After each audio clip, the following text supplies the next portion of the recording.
Hello students, so let's start building our expense app from where we left it. So let me recap. हमने expense की जो app है वो कुछ इस तरीके से कंपोनेंट्स को रीअरेंज करके बना ली थी। इंडेक्स जो है वो ऐप को कॉल कर रहा है, ऐप एक्सपेंस बेसिकली एक्सपेंसेस हैं, ये एक्सपेंसेस को कॉल करती है, ठीक है। और उसके बाद एक्सपेंसेस जो हैं वो आपके कार्ड को कॉल कर रहे हैं और एक्सपेंस आइटम को कॉल कर रहे हैं नेस्टेडली।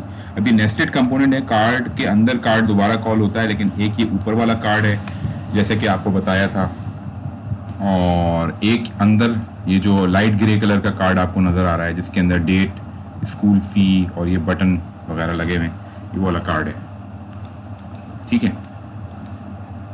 तो अभी तक जो मैंने आपको लास्ट टाइम सिखाया था वो ये सिखाया था कि यूज स्टेट के थ्रू आप किस तरीके से काम करते हैं और ये टाइटल्स किस तरह से चेंज करते हैं आप, ठीक है।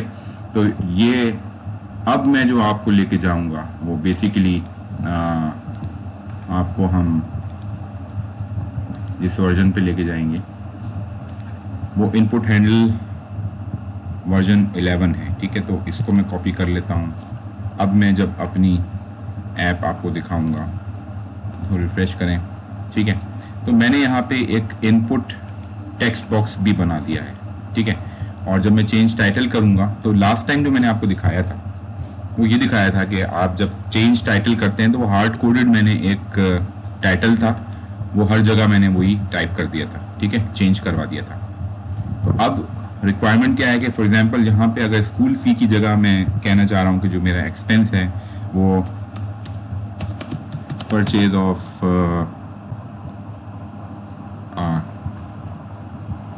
फॉर एग्जांपल नहीं, ये 250 रुपये की फॉर एग्जांपल मैंने कैंडी ली है और मैंने इसको चेंज किया तो परचेज ऑफ कैंडी इस तरह से करके यहाँ पे आ गया।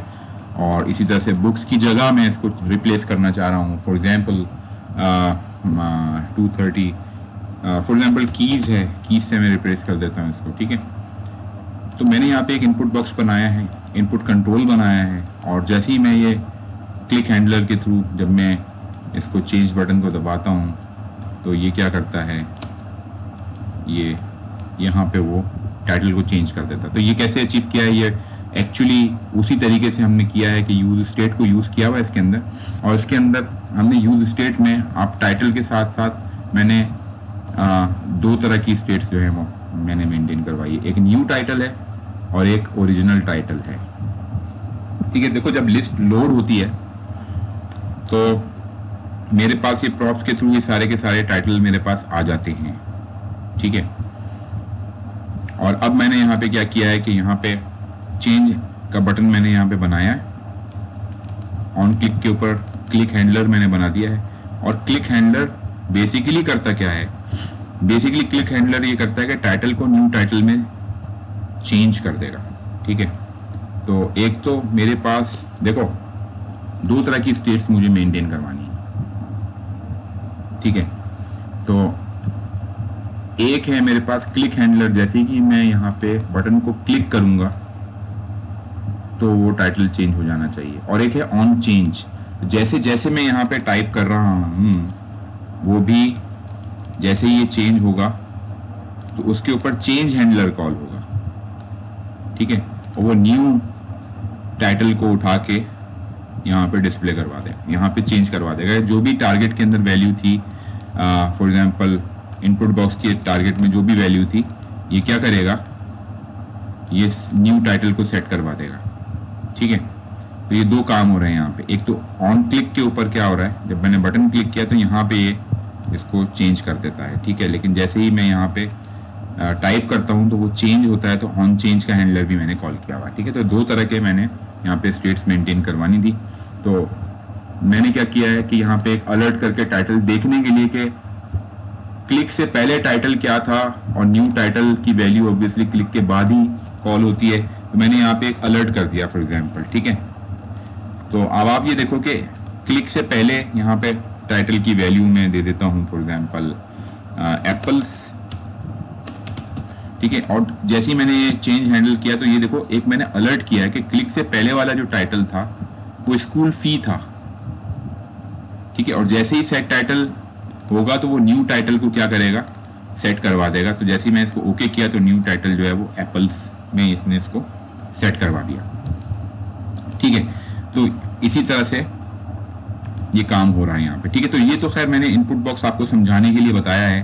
हम बेसिकली अब जो नेक्स्ट वर्जन में आपको दिखाऊंगा उसमें से ये सारे मैं जो इनपुट बॉक्सेस और बटन्स हैं वो सब रिमूव करके दोबारा से हम अपनी एक्सपेंस लिस्ट के ऊपर आ जाएंगे, ताकि यहाँ से आपको यूज स्टेट और मल्टीपल स्टेट्स हैंडल करना आ गया है, ठीक है। तो इसके बाद मैं आपको यूज इफेक्ट्स वाला जो हुक है वो भी सिखाऊंगा, ठीक है। तो अभी हम देखते हैं कि वर्जन 12 पे मैं आ जाता हूँ, वर्जन 11 पे, ठीक है। एक नया एक्सपेंस का फॉर्म तो ऐड करेंगे हम इसके अंदर। देखो अब मैंने क्या किया है कि मेरे पास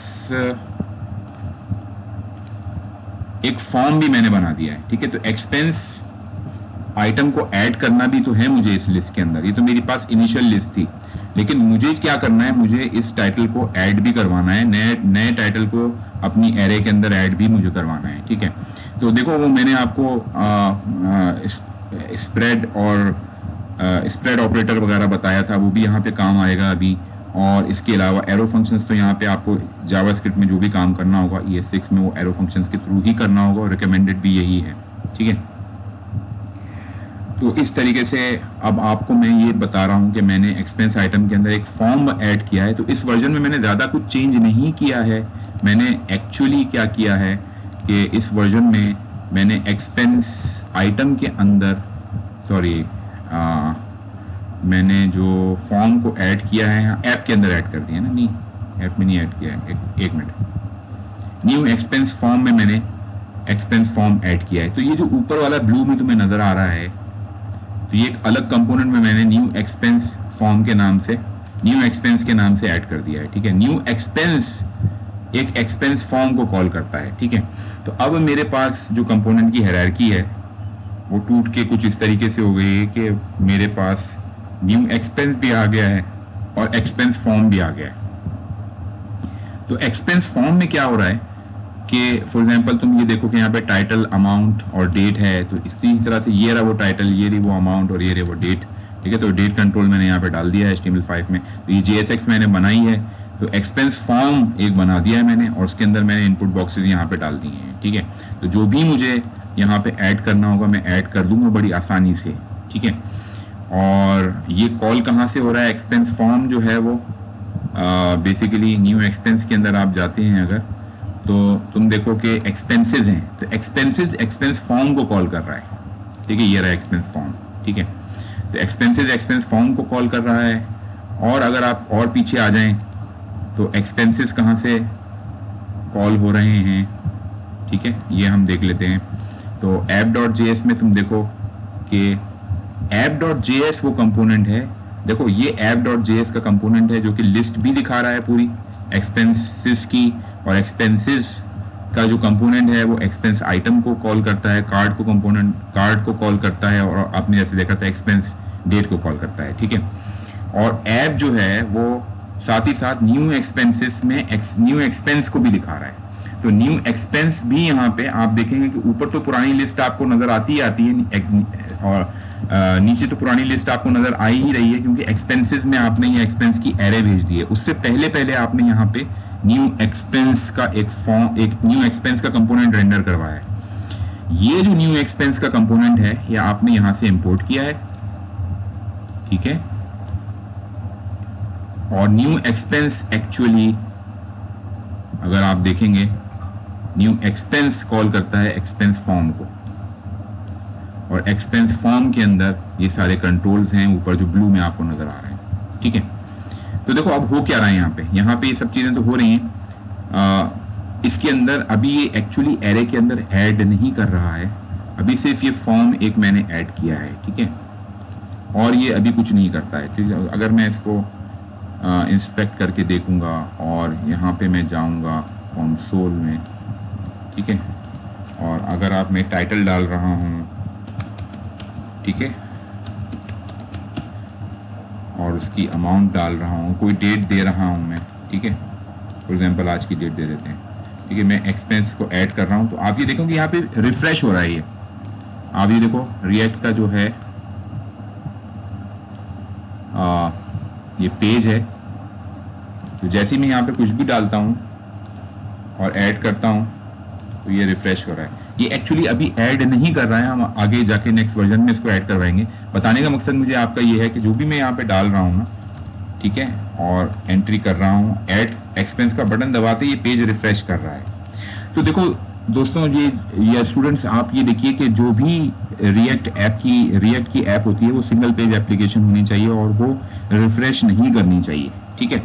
तो इसको हम किस तरीके से कंट्रोल करेंगे ये मैं आपको दिखाऊंगा, और ये जो एरे है नहीं जो ऐड होने वाली है उसकी लॉगिंग अब हम करेंगे यहाँ पे, वो मैं आपको दिखाऊंगा नेक्स्ट वर्जन में। तो जल्दी से नेक्स्ट वर्जन में हम मूव ऑन होते हैं, ठीक है।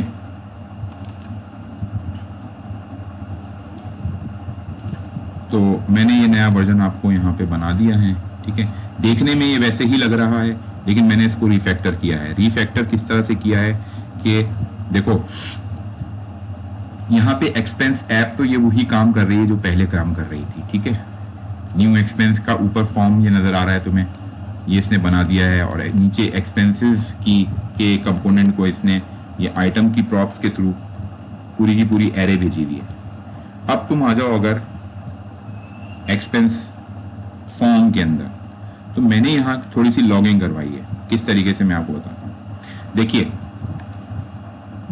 जैसे ही अब यहाँ पे यूज स्टेट मैंने यूज करवाया है तीनों फील्ड्स के लिए, ठीक है।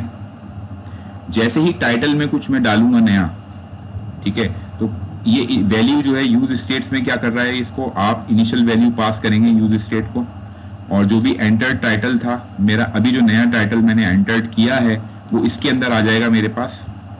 और सेट एंटर्ड टाइटल, जब मुझे नया टाइटल सेट करवाना होगा एरे में, तो मैं सेट एंटर्ड नया टाइटल, न्यू टाइटल जो है वो कॉल कर लूंगा, सेट एंटर टाइटल कॉल करूंगा, मेथड कॉल करूंगा, ठीक है। तो ये यूज स्टेट मैंने इसी तरीके से तीनों कंट्रोल्स के लिए मैंने यूज किया है, और एंटर टाइटल, एंटर्ड अमाउंट और एंटर डेट, ठीक है। तो और इन सबको मैंने इनिशियलाइज करवा दिया है नल स्ट्रिंग के ऊपर, ठीक है।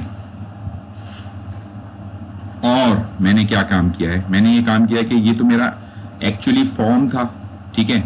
फॉर्म के सबमिट हैंडलर के ऊपर मैं ऑन सबमिट के ऊपर मैंने यहाँ पे सबमिट हैंडलर लगा दिया है, ठीक है। वो मैं आपको बाद में बताऊंगा कि मैं ऑन सबमिट के ऊपर क्या काम करवा रहा हूँ।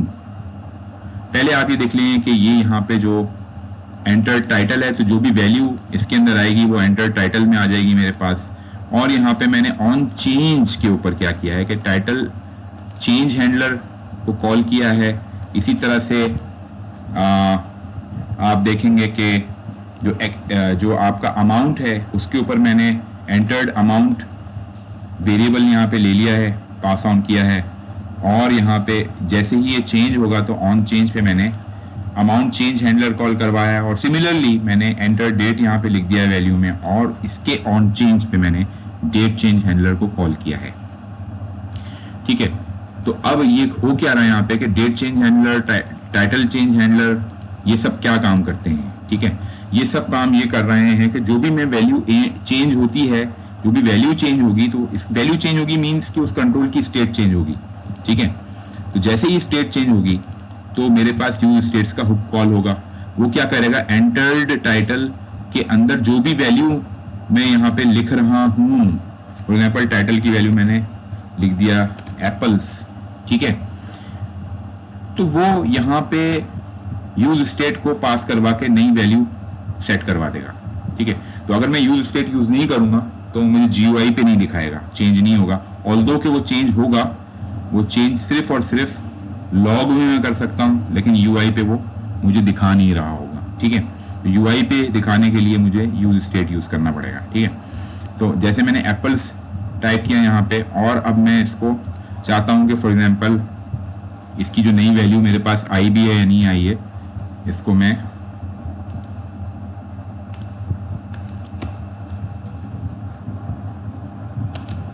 देखो जैसे ही मैं एप्पल्स लिख रहा हूं, एक एक कैरेक्टर जो मैं टाइप कर रहा था वो APPLE, तो वो सारी की सारी नई वैल्यूज वो लॉक करता जा रहा है। जैसे ही चेंज हैंडलर काम कर रहा है नहीं कर रहा है ये मुझे पता चल गया सिर्फ टाइटल चेंज पे मैंने जो console.log भी लगाया है उससे। ठीक है, इसको मैं वापस कमेंट कर देता हूं। तो अब ये करेगा क्या कि जैसे ही कुछ मैं चेंज करूंगा तो ये नया टाइटल चेंज कर देगा, नया अमाउंट चेंज कर देगा और नई डेट डाल देगा इसके अंदर। और जैसे ही मैं ऐड एक्सपेंस का फॉर्म सबमिट करूंगा तो क्या होगा दोस्तों कि ये सबमिट हैंडलर कॉल होगा और सबमिट हैंडलर एक एरे का रिकॉर्ड बनाएगा। ठीक है, तो और साथ ही साथ जैसे मैंने तुम्हें दिखाया था कि जब भी आप सबमिट करते हैं ना फॉर्म को, तो रिएक्ट जो है लास्ट वर्जन में क्या कर रहा था, जैसे मैं फॉर्म को सबमिट कर रहा था तो वो एक पेज को रिफ्रेश कर रहा था। मुझे प्रिवेंट करना है उसको रिफ्रेश करने से, तो मैंने क्या कर यहाँ पे क्या किया, इवेंट डॉट प्रिवेंट डिफॉल्ट मैंने कर दिया है, ताकि क्योंकि एसपीए की ऐप बन रही है, सिंगल पेज एप्लीकेशन बन रही है, तो उसके लिए ज़रूरी है कि पेज रिफ्रेश ना हो। तो मैंने यहाँ पे इसको लगा दिया है। ठीक है, और यहाँ पे मैंने एक कॉन्स करके एक मैंने एरे बनाई है और इसके में मैंने एक्सपेंस डेटा का जो वो रिकॉर्ड जो अभी नया ऐड हुआ है वो मैंने डाल दिया है। फॉर एग्जांपल टाइटल कॉलन करके मैंने एरे के अंदर जो रिकॉर्ड की वैल्यूज थी सारी, title colon enter title, amount colon entered amount, date colon और न्यू डेट करके एंटर्ड डेट जो भी इसने डाली है वो डेट के ऑब्जेक्ट में इसको पास ऑन कर देगा। तो एक रिकॉर्ड मेरे पास बन जाएगा, जो नया रिकॉर्ड मुझे इस एरे के अंदर, जो नीचे वाली एरे के अंदर मुझे ऐड करना है उसके लिए। ठीक है, लेकिन मैंने अभी इस वर्जन में उसको ऐड नहीं करवाया एरे में। ठीक है, सिर्फ यहाँ पे एक console.log करके आपको दिखाया है कि किस तरीके से ऐड हो रहा है यहाँ पे। और बाद में जब मैं ऐड कर लेता हूँ ये सारी चीज़ें, तो ये सारे जो मैंने यहाँ पे इनपुट कंट्रोल्स के अंदर जो भी वैल्यूज मैंने डाली हुई हैं, फॉर एग्जांपल एप्पल्स 200, ठीक है 200 कर देते हैं इसको, और यहाँ पे मैंने डेट को डाल दी है। ठीक है, तो मैंने एक्सपेंस डेट जब ये ऐड की है तो अब तुम ये देखो कि यहाँ पे एक रिकॉर्ड इसने ऐड करवा दिया है, इसमें अमाउंट, डेट और टाइटल ये मुझे नज़र आ रहा है।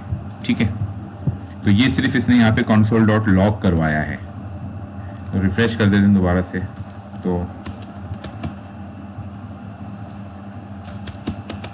ऑरेंजेस 200 एंड जो भी डेट थी आज की वो मैं डाल दूंगा, या प्रीवियस डेट भी डाल सकते हैं। ठीक है, ऐड कर दिया, ये उसने ऐड कर दिया। ठीक है, एक नया एरे ऐड की है, उसके अंदर टाइटल में मैंने ऑरेंजेस डलवाया था। ठीक है, अमाउंट में 200 था और डेट में ये आ गया था। ठीक है,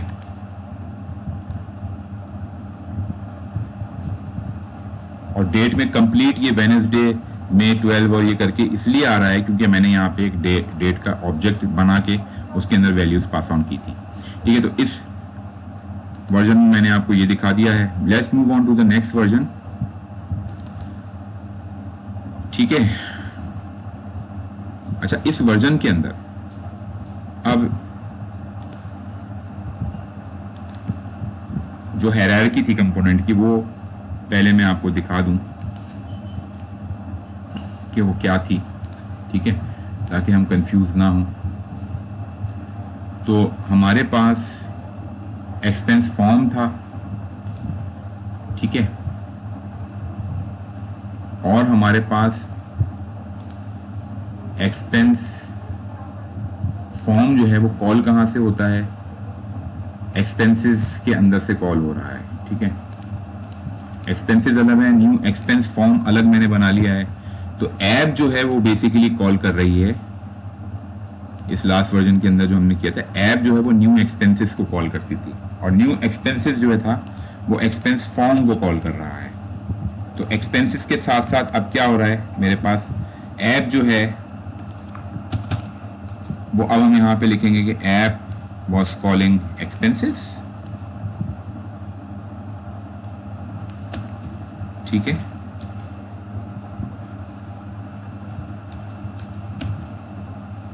और एक्सपेंसेस एक्सपेंस आइटम को कॉल कर रहा था। तो बेसिकली ऐप जो है वो एक्सपेंसेस को तो कॉल कर ही रही थी, सॉरी। तो अब जो हायरार्की बन रही है वो इस तरीके से बन रही है हमारे पास।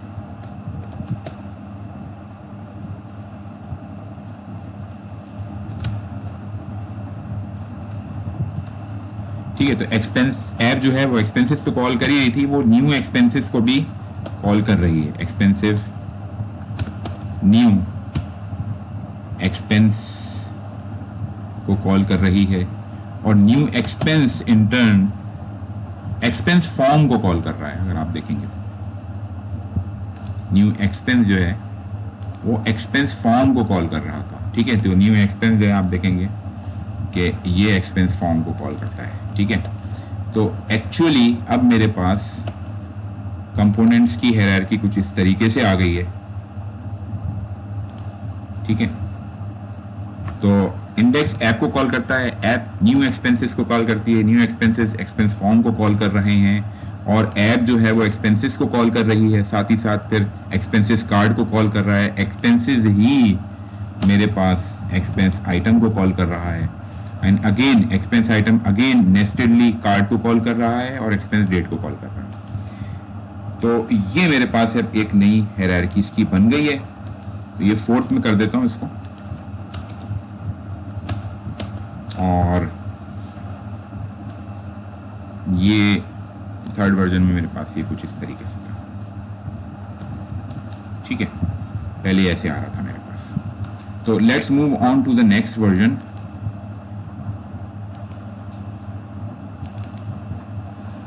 अच्छा, अब इस ऐप में मैंने कुछ और चेंजेस की हैं, वो मैं आपको दिखा दूंगा। देखो, इंडेक्स तो उसी तरीके से काम कर रहा है, ऐप भी आप देखेंगे कि इसमें अब मैंने एक चेंज की है। ऐप के अंदर मैंने एक्सपेंसेस की एरे बना ली थी, ये तो आपको पता ही है। उसके बाद मैंने ऐड एक्सपेंस हैंडलर यहाँ पे डाल दिया है, और ऑन ऐड एक्सपेंस पे मैं क्या कर रहा हूँ, ठीक है। जैसे ही मैं ऑन, देखो यहाँ पे होगा क्या कि जैसे ही इस कंपोनेंट के अंदर मैं कोई हैंडलर डालूंगा, इस कंपोनेंट का मैंने यहाँ पे ऑन ऐड एक्सपेंस डाल दिया है, ठीक है। तो जैसे ही ये ऐड एक्सपेंस हैंडलर कॉल होगा तो ये करेगा क्या, जैसे ही नया एक्सपेंस ऐड होगा वहां पे फॉर्म के थ्रू, तो यहाँ पे क्या होगा, एक्सपेंस हैंडलर कॉल होगा, और एक्सपेंस हैंडलर क्या करेगा, इनफैक्ट जो भी एक्सपेंस का रिकॉर्ड ऐड होने वाला है उसको यहाँ पे console.log से लॉक कर देगा।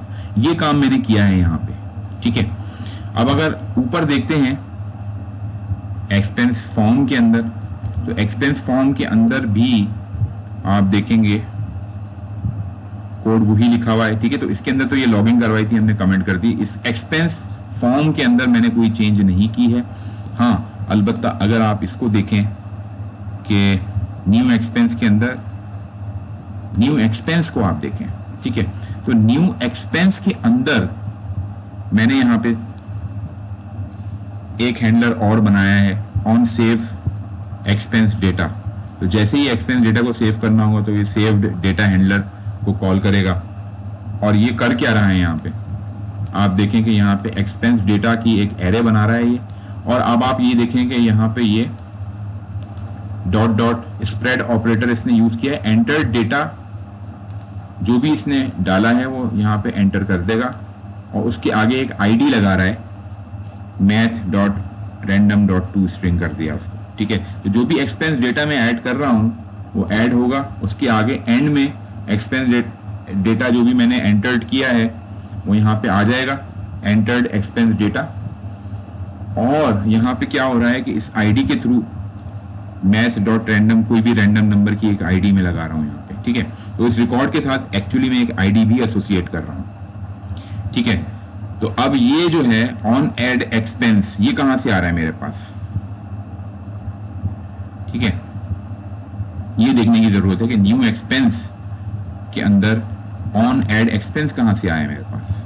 ऑन ऐड एक्सपेंस अगर आप देखेंगे तो मैंने ऐप के अंदर यहां पे ऑन ऐड एक्सपेंस इसको पास ऑन करवाया है, ठीक है। ऑन ऐड एक्सपेंस में मैंने एक्सपेंस हैंडलर पूरा का पूरा पास ऑन करवा दिया है, और इसको बताया है कि जो एक्सपेंस हैंडलर है उसका कोड ये है कि वो console.log करेगा, ठीक है। तो एक्सपेंस हैंडलर मैंने इसको पास ऑन करवाया है, ठीक है। तो एक्सपेंस न्यू एक्सपेंस के अंदर मेरे पास ऑन ऐड एक्सपेंस आ जाता है, ठीक है। न्यू एक्सपेंस, ठीक है। ऑन एड एक्सपेंस मेरे पास यहाँ पे आ गया और मैंने यहाँ पे भी इसको console डॉट एक्सपेंस डेटा जो भी मेरे पास पीछे से आ रहा है, ठीक है। तो यहाँ पे प्रॉप्स के थ्रू ऑन एड एक्सपेंस मेरे पास आया था और उसको मैंने लॉक करवा दिया है, एक्सपेंस डेटा की जो भी वैल्यू थी, राइट। और ये जो सेव एक्सपेंस हैंडलर है ये करता क्या है, ये करता ये है कि ऑलरेडी जो डेटा मैंने एंटर किया है फॉर्म के थ्रू, उसके एंड में ये एक आईडी एसोसिएट कर देगा, ये काम कर रहा है ये, ठीक है।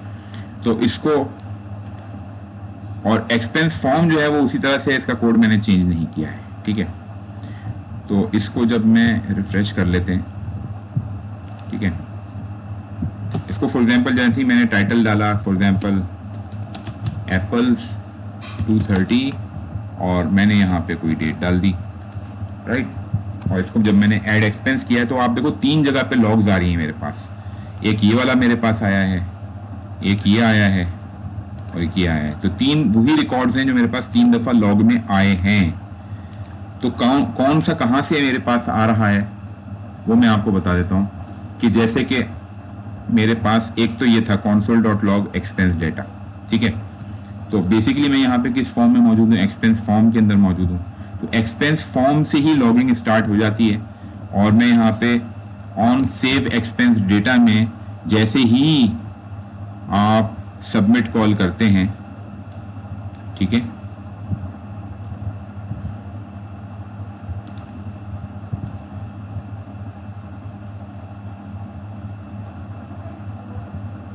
तो यहां पे क्या हो रहा है कि जैसे ही मैं सबमिट हैंडलर कॉल करता हूं तो ये एक एरे बनाता है, एरे का रिकॉर्ड बनाता है, रिकॉर्ड बनाते ही ये क्या करेगा, ठीक है, ऑन सेव एक्सपेंस डेटा। तो ये क्या करेगा, ये अपने पेरेंट को, न्यू एक्सपेंस को ये डेटा भेजेगा, ठीक है। तो एक्सपेंस फॉर्म जो है वो बेसिकली इसका पेरेंट क्या है, एक्सपेंस फॉर्म का, ठीक है। अगर तुम देखो तो एक्सपेंस फॉर्म का जो है न्यू एक्सपेंस जो है वो इसका पेरेंट है, जैसे कि हायरार्की मैंने बनाई थी, ठीक है। तो न्यू एक्सपेंस जो है वो एक्सपेंस फॉर्म को कॉल कर रहा है। तो इसको डेटा भेजने के लिए, अपने पेरेंट को डेटा भेजने के लिए ये क्या कर रहा है कि यहाँ पे इसने एक on save expense data, props dot on save expense data, तो ये हैंडलर इसने कॉल कर लिया है पेरेंट का यहाँ पे प्रॉप्स के थ्रू और यहाँ पे console डॉट लॉग करवाया है। तो एक तो ये हम बताना चाह रहे हैं यहाँ पे कि एक्सपेंस फॉर्म के अंदर क्या वैल्यू थी, वो रिकॉर्ड की वैल्यू मेरे पास यहाँ पे आ गई पहले रिकॉर्ड के अंदर, और साथ ही साथ मैंने ऑन सेव एक्सपेंस डेटा को का हैंडलर मैंने इसके पेरेंट का कॉल किया यहाँ पे। तो इसका पेरेंट क्या है, ऑब्वियसली इसका पेरेंट जो है वो न्यू एक्सपेंस है। तो न्यू एक्सपेंस में चले जाते हैं, न्यू एक्सपेंस के अंदर सेव डेटा हैंडलर है, ठीक है। एक्सपेंस फॉर्म में ऑन सेव एक्सपेंस डेटा है, ठीक है। तो ऑन सेव एक्सपेंस डेटा जो है वो न्यू एक्सपेंस के अंदर मौजूद है, ये देखो तुम। तो बेसिकली ये रहा वो हैंडलर जो on save data expense, on save expense data से मेरे पास आ रहा है।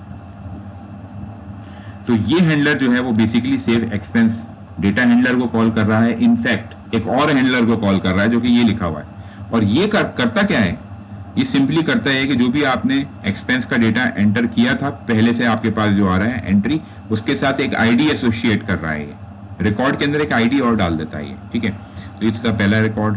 दूसरा रिकॉर्ड जब आप देखेंगे तो इसके अंदर एंड में एक आईडी भी आपको नजर आएगी जो कि ऊपर चाइल्ड में नहीं थी तुम्हारे पास, ठीक है। तो date, amount, date, ID, title, ठीक है, यहां पे भी वो आ गई है क्योंकि इसने इसको कॉल किया था, ठीक है। अच्छा, अब यहां पे तुम जो ये देख रहे हो, हाँ, ये आईडी यहां पे इसलिए आई है क्योंकि इसने एक्चुअली अपने पेरेंट के ही हैंडलर को कॉल किया है, ठीक है। ये बात आपको याद रखने के लिए जरूरी है कि ये आईडी वही है हर जगह पे, ठीक है। इधर भी देखोगे तो अमाउंट, डेट, टाइटल, ओके, आखिर वाले में आईडी नहीं आई है, ठीक है। क्यों? क्योंकि आप एक्सपेंस फॉर्म से कॉल कर रहे हैं। ये देखो, ये app.js है, ठीक है, आखिर वाले में ये बेसिकली ये सबसे पहला वाला है, इसके अंदर आईडी नहीं आएगी तुम्हारे पास। ठीक है, तो जैसे ही आप ये देखोगे कि यहाँ पे एक्सपेंस फॉर्म में जब मैं था, हायरार्की कुछ इस तरीके से बन रही है। जब मैं एक्सपेंस फॉर्म में था तो यहाँ पे मैंने कोई आईडी नहीं डलवाई है, सिंपली मैंने इसको लॉग करवा लिया था। ठीक है, यहाँ पे जो मैंने लॉग करवाया है ना console.log, वो मुझे यहाँ पे ये नजर आ रहा है, सबसे आखिरी रिकॉर्ड। सबसे आखिरी रिकॉर्ड को देखूंगा तो इसमें अमाउंट, डेट और टाइटल है, लेकिन मेरे पास कोई भी आईडी नहीं है। तो ये एक्सपेंस डेटा जो अपने पेरेंट को कॉल करके इसने on save expense data call किया है, तो जब आप जाएंगे, अब इसके पेरेंट को आप देखेंगे तो न्यू एक्सपेंस के अंदर जाके आप देखेंगे जब, तो इसके अंदर जब इसने एक्सपेंस डेटा कॉल हुआ है, यहाँ पे वो रिकॉर्ड जब कॉल हुआ है तो वो रिकॉर्ड तो हुआ है, इसके साथ साथ आपने स्प्रेड ऑपरेटर, रेस्ट ऑपरेटर के थ्रू आपने क्या किया है, dot dot entered expense data और आगे आईडी लगा दी है यहाँ पे। ठीक है, और जब आप ऑन एक्सपेंस ऐड यहाँ पे कॉल हो रहा है, तो यहाँ पे जब console.log कर रहे हैं तो यहाँ पे आप इस रिकॉर्ड के बाद सेकंड रिकॉर्ड में यहाँ पे आप आईडी नजर आ रही है आपको। ठीक है, इसी तरह से जब ऐप के अंदर ये जाएगा तो तुम ये देखो कि जब ऐप के हैंडलर में ये जा रहा है तो यहाँ पे console.log में भी आईडी नजर आ रही है तुम्हें, ये पहले रिकॉर्ड यहाँ पे उल्टा नजर आ रहा है ना तुम्हें।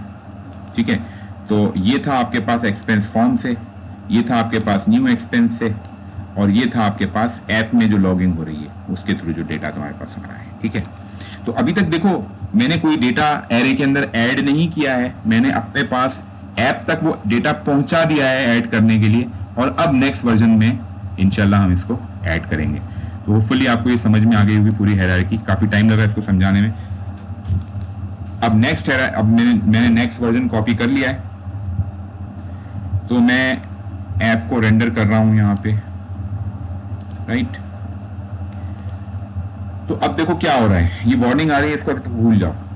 ठीक है, अब इस वर्जन में हो क्या रहा है कि सिंपली मैंने जो कोड किया था मैंने उसको कंप्लीट किया है और उसको एरे के अंदर सेव करवाया। फॉर एग्जांपल मैं यहाँ पे एप्पल्स डालता हूँ, अमाउंट 300 कर दिया मैंने, एंड में जो डेट है कोई डेट डाल देता हूँ इसकी, और जैसे ही मैं ऐड एक्सपेंस करता हूँ तो अब देखो ये इसने ऐड किया है यहाँ पे।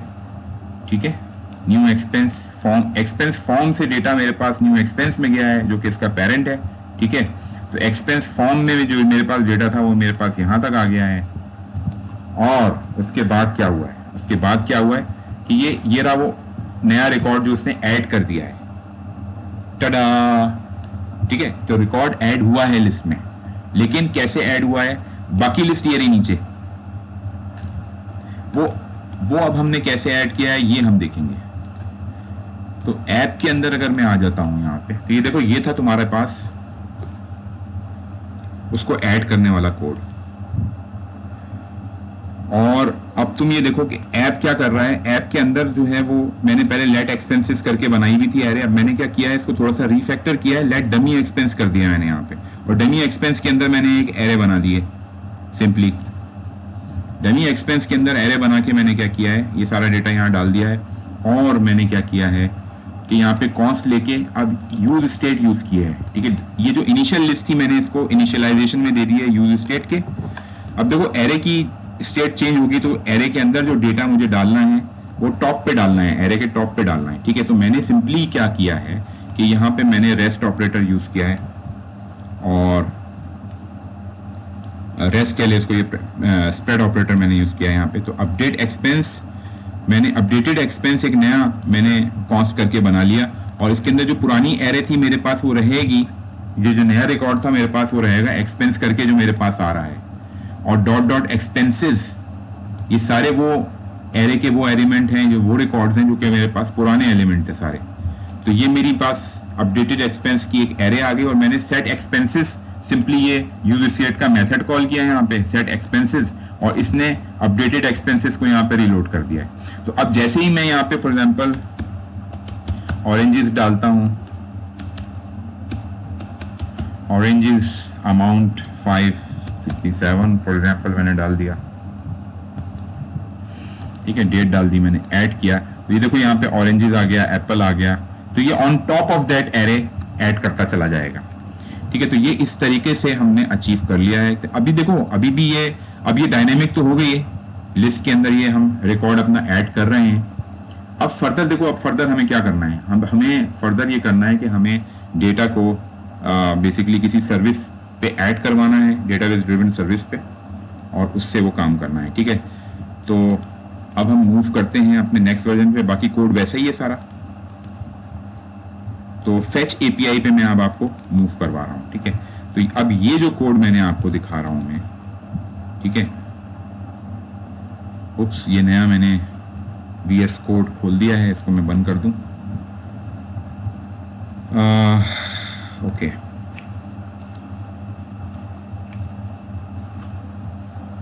अच्छा, अब मुझे यहाँ पे XAMPP सर्वर भी अपना चलाना पड़ेगा, ऑब्वियसली, होपफुली चल जाए। ये कभी कभी इसको मुझे किल करना पड़ता है, नहीं चल रही है, तो इसको मुझे अभी फिलहाल मुझे इसको थोड़ा सा,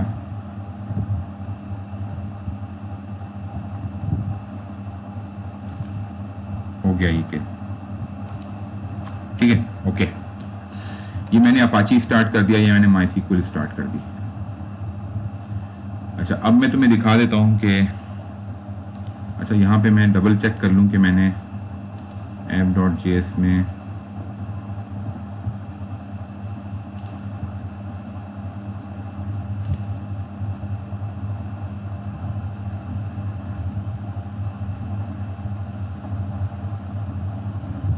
ओके, अच्छा, इस वर्जन के अंदर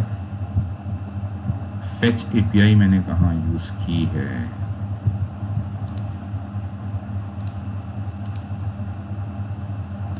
एक्सपेंसेस। ठीक है,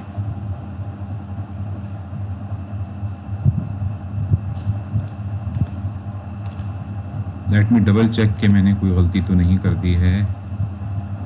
ऐप रेंडर लिस्ट हुआ है, ओके, जबकि ये नहीं होना चाहिए था। ठीक है, तो मुझे शक हुआ कि मैंने शायद कोड में कुछ गलती की है, and it was like that, ऐसा ही था, वर्जन मेरे पास ये आना चाहिए, क्योंकि नहीं आया। ठीक है, तो अब मैं इसको दोबारा से, जब मैंने इसको रन किया है, तो होपफुली अब ये सही हो जाएगा। अब आप देखेंगे कि मेरे पास ये एक एरे आ रही है। ठीक है, और मेरे पास ऐप में यहाँ पे फेच एपीआई लगी भी होनी चाहिए। ठीक है, लगी भी है। ठीक है, अब देखो ये कोड वही है, मैंने सिर्फ क्या किया, जावास्क्रिप्ट की फेच एपीआई यूज की है, और मैंने समहाउ किसी तरह से मैंने अभी डेट की लॉजिक जो है डिस्प्ले करने की जरा कॉम्प्लिकेटेड थी, तो मैंने कहा किया कि अभी फिलहाल के लिए डेट को मैंने कंपोनेंट को बंद कर दिया है। ठीक है, बाकी मैंने टाइटल और अमाउंट यहाँ पे लिखवाया हुआ है। ठीक है, तो मैं आपको ये दिखाना चाह रहा हूँ कि कहाँ डेटाबेस में से किस तरीके से रिकॉर्ड्स आ रहे हैं। तो मैं यहाँ पे डिफरेंट किस्म के क्लाइंट्स हैं एसक्यूएल के, मैं फिलहाल एसक्यूएल यॉग को यूज़ कर रहा हूँ आपको दिखाने के लिए। आप टॉड यूज़ कर सकते हैं, आप सीक्वल वर्कबेंच यूज़ कर सकते हैं, वट एवर। ठीक है, what ever suits your needs. ठीक है, तो एक्सपेंस एपीआई का जो डीबी है यहाँ पे ये बना हुआ है, एक्सपेंसेस हैं। और अब आप ये देखें कि इसको अगर मैं ओपन टेबल करूँगा तो यहाँ पे ये रहे वो रिकॉर्ड, हाउस रेंट, स्कूल फ़ी, टिकट, यूनिफॉर्म, और उसके अंदर फिर डिफरेंट प्राइजेज यहाँ पे लिखी हुई हैं। टिकट की प्राइस फॉर एग्जांपल 0 लिखी हुई है यहाँ पे, एनी हाउ, तो मैं इसको 0 से फॉर एग्जांपल 50 रुपीज़ कर देता हूँ। ठीक है, तो आप पहले ये देखें कि यहाँ पे पहले टिकट की फ़ीस 0 आ रही थी, अब मैं इसको जब रिफ्रेश करूँगा तो ये डेटा मुझे वहाँ से लेके आ रहा है। ओ, ये अभी भी, अच्छा ओके, सेव चेंजेस नहीं की थी मैंने, अब कर दी हैं। तो देखें, अब ये बगैर रिफ्रेश किए, खुद ही पेज रिफ्रेश किए बगैर, जैसे ही मैं यहाँ पे, आप देखें कि डेटाबेस में जैसे ही वैल्यू चेंज हो रही है, क्या ऐसे ही हो रहा है। अगर मैं इसको टिकट को 150 कर देता हूँ और फिर मैं यहाँ पे आता हूँ और मुझे ये कहता है कि सेव चेंजेस कर दी जाएं, सॉरी नहीं की। ठीक है, टिकट की वैल्यू मैंने कर दी 150, और एंटर कर दिया। ठीक है, तो आप देखेंगे बगैर पेज रिफ्रेश किए यहाँ पे वैल्यू 150 हो गई। और अगर मैं दोबारा देख लेते हैं, अगर डेटाबेस में डायरेक्टली मैं वैल्यू 2 3 4 5 कर देता हूँ, एंटर करता हूँ, ठीक है, तो यह देखें कि बगैर पेज रिफ्रेश किए डेटा मेरा चेंज हो गया। ठीक है, तो ये है रिएक्ट। पेज रिफ्रेश नहीं करना पड़ेगा तुम्हें। अगर तुम्हारे पास पीछे से डेटा चेंज होता है, ऑब्वियसली फेच एपीआई उसको डायरेक्टली इसी तरीके से लेके आती रहेगी। ठीक है, तो बहरहाल मैं आपको ये दिखा रहा हूं कि ये मेरे पास वो रिकॉर्ड्स हैं और मैं इसको फेच एपीआई से लेके आया हूं।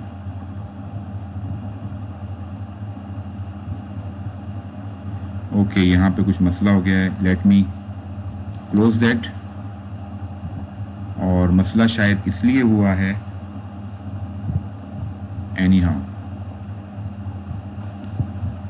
इसको भी मैं बंद कर दूं, क्रोम को अपने, ये बहुत ज़्यादा हैंग हो गया है, क्लोज द प्रोग्राम। ठीक है, ऐसा होता है कभी कभी जब आप विंडोज़ में ऑब्वियसली काम कर रहे होते हैं, तो ऐसा हो जाता है। एनी हाउ, तो let me restart the VS code again,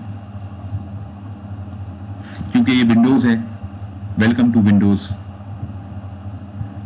ऐसा तो होगा, ठीक है, तो ऐसे कामों में ऐसा तो होगा। तो आप अगर लिनक्स यूज़ कर रहे होंगे तो ऑब्वियसली फिर इस तरह की चीज़ें फिर नहीं होंगी। तो विंडोज़ मैं क्यों यूज़ कर रहा हूँ ये मैं नहीं बताना चाहूँगा।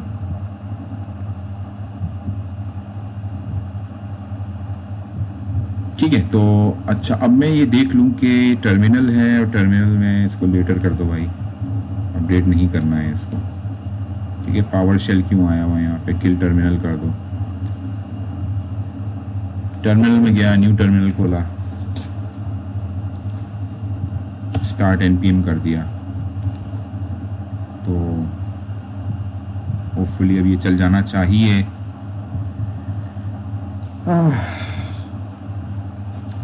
आई एम सॉरी, थोड़ी देर लग रही है, लेकिन ये ट्यूटोरियल काफ़ी इंटरेस्टिंग हो चुका है। तो I will be finishing it in right about 10 minutes और सो। तो ये ऐप हमारी कंप्लीट हो जाएगी।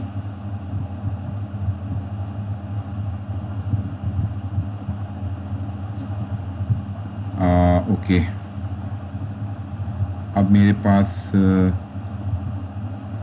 ओके ये चलना शुरू हो रहा है। यहाँ पे वेबपैक डेव सर्वर ऑन लिखा हुआ दिखा रहा है। अब स्टार्टिंग डेवलपमेंट सर्वर दिखाएगा, ये दिखाने शुरू कर दिया इसने। होपफुली मेरे पास अब क्रोम खुल जाएगा। ठीक है, ये मेरे पास क्रोम खुल गया है। इसको मैं रिस्टोर नहीं करूँगा, अदरवाइज फिर ये बहुत सारी मेमोरी कंज्यूम करना शुरू कर देगा। एनी हाउ, तो अब मेरे पास, ओ माय गॉड, ये मेरे पास डेटा नहीं लेके आ रहा। क्यों नहीं लेके आ रहा? क्योंकि मैंने यहाँ पे MySQL को और अपाची को मैंने स्टॉप कर दिया था। ठीक है, जैसे ही मैंने सर्विसेज स्टार्ट की हैं, ठीक है, इसको मैंने रिफ्रेश किया, डेटा मेरे पास आ गया है। ठीक है, तो अब देखो, अब ये मेरे पास, अब इस वर्जन के अंदर मैंने किया क्या है, ये मैं बता दूं आपको, वो ज़्यादा ज़रूरी है। देखिए, ये डमी एक्सपेंस की एरे मैंने 0 कर ली थी। अब मेरे पास हार्ड कोडेड एक्सपेंसेस ऐप के अंदर मौजूद नहीं है, दैट्स फॉर श्योर। मेरे पास जितने भी एक्सपेंसेस हैं वो सारे के सारे डेटाबेस से सर्विस के थ्रू आ रहे हैं, जो मैंने एंड पॉइंट यहाँ पे बनाया है। और वो एंड पॉइंट कौन सा एंड पॉइंट है वो मैं आपको दिखा देता हूँ। ये रहा वो एंड पॉइंट। ठीक है, तो मैंने यहाँ पे local host fast 22 web expense API, यहाँ पे मैंने इसको डिप्लॉय किया है API के अंदर रीड। तो रीड का फॉर एग्जांपल ये जो मेरे पास URL है, इसको डायरेक्टली अगर जाके मैं यहाँ पे हिट करूँगा तो मुझे ये जेसन की एरे दे रहा है।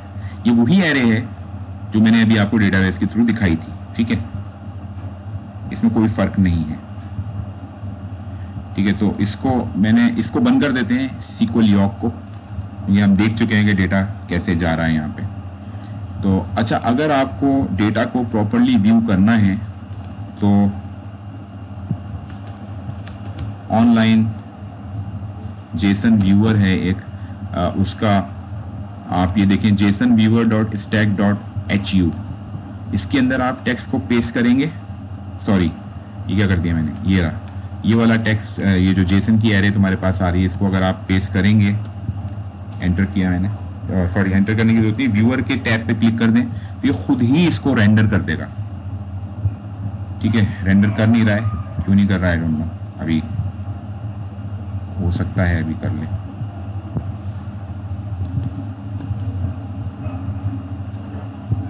ओके ये कर दिया इसने। ठीक है, काफ़ी जूम हुआ था इसलिए नज़र नहीं आ रहा था। अब ये आप देखेंगे हर रिकॉर्ड इसने इंडिविजुअली रेंडर करके आपको दिखा दिया है। ठीक है, तो अगर आपको जेसन का डेटा देखना होगा तो इस तरीके से देखना थोड़ा मुश्किल होता है, आप उसको व्यूअर के थ्रू देख सकते हैं। ठीक है, coming back to our application, तो इसने क्या किया है, फेच की एपीआई ने, क्योंकि ये बेसिकली क्या करता क्या है कि रिस्पॉन्स उठाता है रिस्पॉन्स के हेडर में से, तो आपने क्या किया, ये वही यूआरएल है जो मैंने अभी आपको ब्राउजर के थ्रू दिखाया है, इससे आपको एक रिस्पॉन्स का हेडर मिलेंगे और उस रिस्पॉन्स के डेटा में बहुत सारे हेडर होंगे, बहुत सारी चीज़ें होंगी, तो आपने सिर्फ उसमें से जेसन गेट करनी है, तो आपने डॉट जेसन लिख दिया, तो ये क्या करता है, रिस्पॉन्स के हेडर में से जेसन रिटर्न कर देगा आपको, और उसके बाद ये प्रॉमिस पे काम करता है, तो उसके बाद ये देन इसके अंदर इसने लगाया है और डेटा को console डॉट लॉग कर दिया है। ठीक है, और सेट एक्सपेंसेस क्या किया है इसने, सेट एक्सपेंसेस ये वही फंक्शन है जो कि आपने यहाँ पे यूज स्टेट में डाला था, तो इसने जो डेटा तुम्हारे पास आया है उसको सेट एक्सपेंसेस कर दिया है, तो इसलिए आपके पास एक्सपेंस लिस्ट के अंदर जो भी डेटा इस वक्त नजर आ रहा है वो एक्सपेंस ये यूज स्टेट के थ्रू नजर आ रहा है। अब अगर तुम कोई फॉर्म में नया ऐड करते हो, फॉर एग्जांपल यहाँ पे, ठीक है, तो टाइटल मैंने क्या किया, ऑरेंजेस, अमाउंट मैंने कर दिया 239, डेट मैंने डाल दी। अच्छा, इसको मैं जरा बेसिकली इंस्पेक्ट भी करवा लूँ, और इंस्पेक्ट करवा के मैं इसको सॉरी इसको मैं कंसोल पे ले जाऊँ, क्योंकि मुझे आपको इसकी लॉग दिखानी है, राइट। अच्छा, आप देखेंगे बहुत तेजी से ये बढ़ाता चला जा रहा है। ठीक है, इसीलिए वो क्रैश हो रही थी एप्लीकेशन। ये क्यों बढ़ा रहा है, क्योंकि अभी मैं इसको सही करूंगा, देखो ये लॉग ये एक्सटेंड किए चले जा रहा है। ठीक है, तो इसको मैं अभी फिलहाल क्या करता हूं, आप देखेंगे ये बार बार एरे लेके आए चला जा रहा है बार बार। ठीक है, तो इसको मैं फिलहाल स्टॉप मुझे करना पड़ेगा, अदरवाइज ये दोबारा क्रैश हो जाएगा। ठीक है, इस एरर को भी अभी हम सही करेंगे, इसको मैं फिलहाल टर्मिनेट कर देता हूँ, वरना मेरा ब्राउजर की मेमोरी बहुत ज़्यादा बढ़ जाएगी और मुझे पता नहीं चलेगा कि क्या हुआ। ठीक है, तो अब देखो इसका मतलब है कि एरे तो ये लेके आ रहा है, लेकिन ये बार बार फेच की एपीआई कॉल हो रही है, बार बार डेटा लेके आ रहा है। आप देखेंगे जितना स्क्रॉल में करता चला जा रहा हूँ, तो इसका मतलब है कि बार बार एक लूप में फंसा हुआ है, और लूप में फंस के ये डेटा यहाँ से बार बार लेके आ रहा है। क्यों लेके आ रहा है, आखिर ऐसा कर क्या रहा है, इसको अभी हम समझते हैं। लेकिन अभी तुम ये समझ लो कि ये जो मैंने एक्सपेंस की फेच की एपीआई लगाई है, तो ये एपीआई इस एंड पॉइंट पे से डेटा लेके आती है और इसको यहाँ पे यूज स्टेट के थ्रू आप रेंडर करवा देते हैं। ठीक है, और क्या हो रहा है कि जैसे जो एक्सपेंस का जो डेटा मुझे ऐड करना है, ठीक है, एरे के अंदर, वो एरे के अंदर मैं डेटा उसी तरीके से एक्सपेंस का ऐड कर दूंगा, लेकिन अभी ये डेटाबेस के अंदर ऐड नहीं हो रहा है। ये जो ऐड होगा, ये जो एडिशन होगा, ये इसी के अंदर लोकल जो इसने एक एरे बनाई है उसके अंदर ये ऐड तो कर देगा, लेकिन यहाँ पे डेटाबेस में ऐड नहीं करेगा, क्योंकि मैंने अभी तक पोस्ट की एपीआई, इसको फेच की एपीआई के थ्रू पोस्ट नहीं किया है। मैंने फेच की एपीआई के थ्रू मैंने अभी सिर्फ इसको लेके आया हूँ, गेट किया है खाली। ठीक है, तो इसका ब्राउजर को देख लेते हैं, शायद चलना अभी तक बंद नहीं हुआ है, ये चलता चला जा रहा है। आप देखेंगे कितनी दफ़ा ये डेटा लेके आए चला जा रहा है, आए चले जा रहा है। ठीक है, तो इसका सही तरीका ये है कि इसको अभी फिलहाल दोबारा से किल कर दूं, और ये मैंने इसको किल कर दिया। ठीक है, अब मैं दोबारा से इसको चलाऊंगा, लेकिन इसका नेक्स्ट वर्जन चलाऊंगा जिसमें मैंने ये एरर फिक्स किया है कि ये डेटा लेके आएगा तो सही, लेकिन ये एक ही दफ़ा लाएगा। ठीक है, तो वो चीज़ें मैंने इसमें फिक्स की हैं, वो मैं आपको दिखाऊंगा। ठीक है, तो अभी जाते हैं एक्सपेंस एपीआई, तो ये यूज इफेक्ट में अब यूज़ करूंगा। तो बेसिकली ये मैंने आपको दिखाया है, यहाँ पे मैंने ये वाला वर्जन इसका कॉपी कर दिया। लेट्स मेक श्योर कि वही वर्जन कॉपी हुआ है जी। यूज इफेक्ट ही कॉपी हुआ है, राइट। तो अब मैं क्या कर रहा हूं, आप देखेंगे कि अब app.js जब मैं खोलूंगा, ओके, वो मैंने फिक्स कर दिया है। वो मैंने कैसे फिक्स किया है, क्योंकि मैंने यहाँ पे यूज स्टेट के साथ साथ मैंने यूज इफेक्ट भी यूज किया है। और यूज इफेक्ट जो है वो बेसिकली कर क्या रहा है, यूज इफेक्ट में देखो, यूज स्टेट हम यूज करते हैं जब भी कोई स्टेट चेंज होती है तो, ठीक है। इनिशियली जो डेटा होगा वो फेच करने के लिए हम यूज कर लेंगे। यूज इफेक्ट जो है वो इस तरह का काम करता है कि डिट कंपोनेंट अपलोड डिट कंपोनेंट माउंटेड वाली जो स्टैंडर्ड हैंडलर से उसकी तरह से ये काम करता है। और यूज इफेक्ट जो है वो एंड में कॉल होता है, ठीक है। तो देखो बहुत सारी स्टेट्स होती हैं, कंपोनेंट को माउंट करना होता है, कंपोनेंट को अपडेट करना होता है और कंपोनेंट को अनमाउंट करना होता है।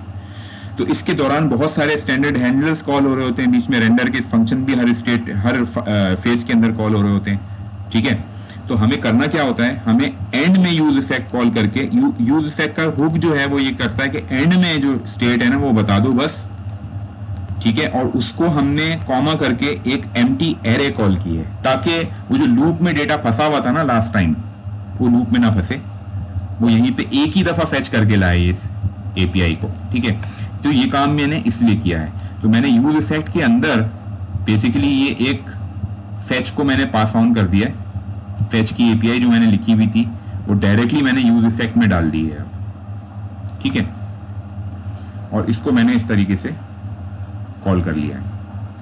और यहाँ पे अभी भी नया डेटा आप ये देखेंगे कि जो डेटा ऐड हो रहा है वो लोकल एरे के अंदर ही ऐड हो रहा है, वो मैंने पोस्ट नहीं करवाया है, ठीक है। लेकिन हम देख लेते हैं कि इसका इफेक्ट क्या है और ये किस तरीके से चल रहा है। तो npm स्टार्ट मैंने कर दिया, होपफुली अब ये स्टार्ट हो जाएगा और ये ऐप क्रैश नहीं करेगा, ठीक है। ये हो गया कॉल। और ओके, ठीक है, ये मेरे पास आ गया है यहाँ पे। और अगर तुम देखो तो मैंने यहाँ पे टाइटल में देखा ऑरेंजेस डाला, अमाउंट डाली इसमें 245 डाल दिया और मैंने 13 का डेट डाल दी कोई यहाँ पे, ठीक है। 12 डाल देते हैं। ऐड एक्सपेंस किया तो ये यहाँ ऐड हो गया है लोकली, ठीक है। लेकिन ये एरे जो मेरे पास आ रही है ये मेरे पास सारी की सारी डेटाबेस से आ रही है। अब ये जो डेटाबेस से एरे आ रही है, ऑन टॉप ऑफ दैट जो मैंने नया रिकॉर्ड ऐड किया है वो लोकल लिस्ट के अंदर जो मैंने एरे बनाई थी उसमें तो ऐड इसने कर दिया है, लेकिन प्रोबेबली इसको उसने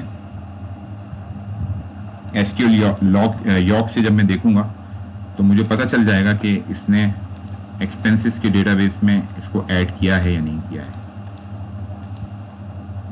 ठीक है। तो अगर हम देखेंगे, ओपन टेबल में करता हूं तो यहाँ पे ऐड नहीं हुआ है। यहाँ पे ऐड क्यों नहीं हुआ है, यहाँ पे इसलिए ऐड नहीं हुआ है क्योंकि यहाँ पे मैंने अभी पोस्ट नहीं किया है डेटा। मैंने डायरेक्टली सिर्फ क्या किया है कि वो फेच की एपीआई के थ्रू डेटा लेके आया हूँ, console.log से मैंने वो डेटा डाला है यहाँ पे, and that's all. Local array में तो मैंने ऐड करवा दिया लेकिन डेटाबेस में ऐड नहीं हुआ है, राइट। तो अब moving on to the next version, जिससे कि ये ऐप तकरीबन आपकी कंप्लीट हो जाएगी। और मैंने इसको कोड को अपडेट कर दिया है। लेट्स चेक कि ये अभी काम करेगा, ठीक है। तो अब मैंने जो अपडेशन की है उसको समझ लो कि मैंने किया क्या है, ठीक है। एंड देन फिर हम इस ट्यूटोरियल को एंड करेंगे।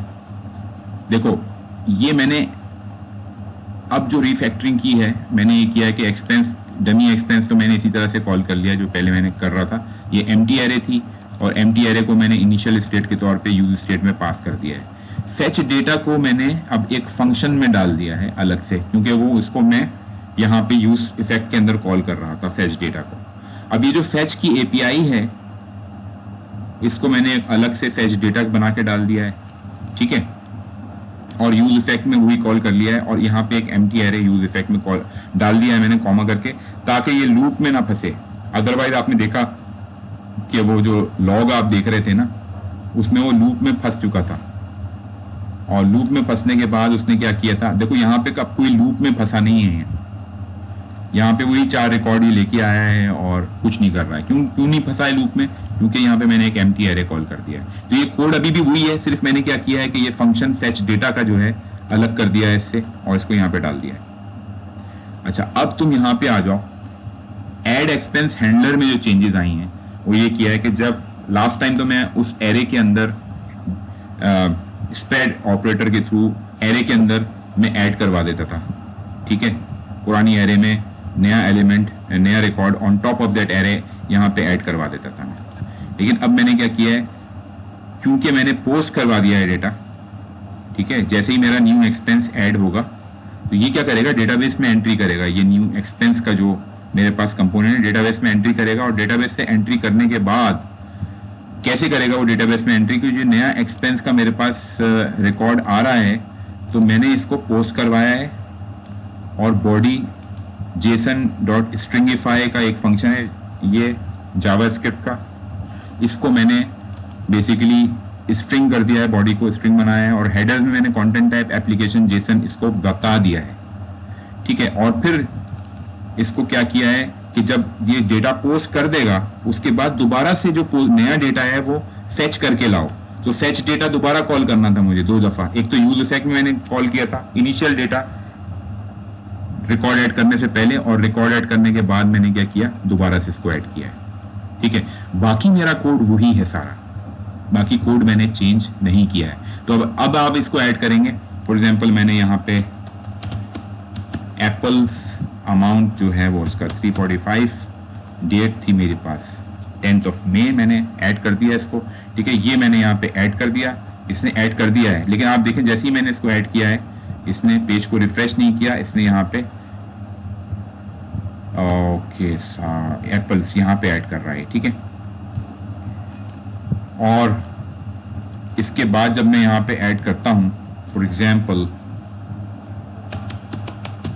ऑरेंजेस, तो इसमें यहाँ पे मैंने कोई डेट डाली है, ठीक है, 3rd of May मैंने यहाँ पे डाला है, तो इसने ऑरेंजेस यहाँ पे ऐड कर दिए हैं, ठीक है। तो ऑब्वियसली ये डेटाबेस के एंड में ही ऐड करेगा।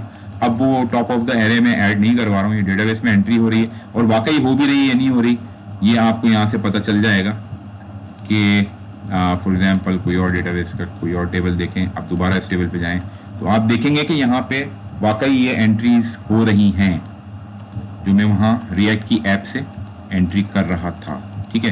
तो ये जो फालतू डेटा है इसको मैं उड़ा देता हूँ दोबारा से, ताकि नेक्स्ट ट्यूटोरियल में मेरे पास ये काम आ जाए। ओके, ओपन टेबल करेंगे तो इसको डिलीट कर देता हूँ मैं, ठीक है। जैसे ही मैंने यहाँ पे डिलीट किया है और ऐप को फिर मैं जैसे ही रिफ्रेश करता हूँ तो अब आप देखेंगे कि यहाँ पे भी वो चीज़ें डिलीट हो गई। इसका मतलब सारे रिकॉर्ड्स डेटाबेस से ही आ रहे हैं, ठीक है। तो that ends up our application of a simple expense manager. I hope you have enjoyed this tutorial. Inshallah let's meet again. इसके बाद मैं आपको कुछ हुक्स के बारे में और डिटेल में बताऊंगा नेक्स्ट ट्यूटोरियल में। ओके, अल्लाह हाफिज़।